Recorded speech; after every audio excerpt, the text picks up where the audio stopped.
Ce projet de loi répond donc à la fois à des enjeux environnementaux et à des enjeux de développement économique, mais aussi des enjeux d'emploi.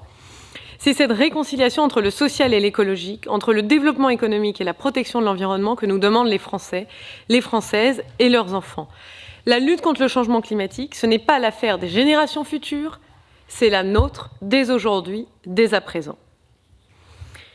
Les impacts environnementaux, à la fois en termes de ressources naturelles et de climat, sont importants en favorisant le réemploi, la réparabilité, la longévité des produits et le recyclage. On réduit la consommation de ressources ainsi que notre dépendance à l'égard de matières parfois extraites dans des conditions environnementales et sociales déplorables, dans des pays lointains dont les intérêts divergent parfois des nôtres.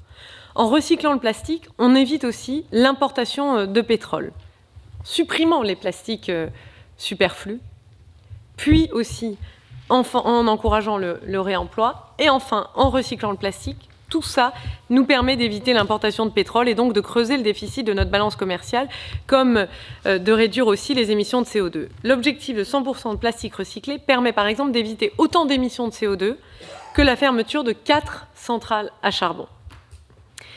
Il y a aussi des impacts positifs en termes d'emploi et de développement économique. On estime qu'il existe un gisement de 300 000 emplois supplémentaires locaux qui couvrent toute la palette de qualifications dans les domaines de l'éco-conception, de la réparation, du réemploi, du recyclage des ressources, en particulier des plastiques, et dans les nouveaux services liés à l'économie de la fonctionnalité. Pour rappel d'ailleurs, un chiffre, recycler ou réparer une tonne de déchets permet de créer 10 fois plus d'emplois que d'enfouir ce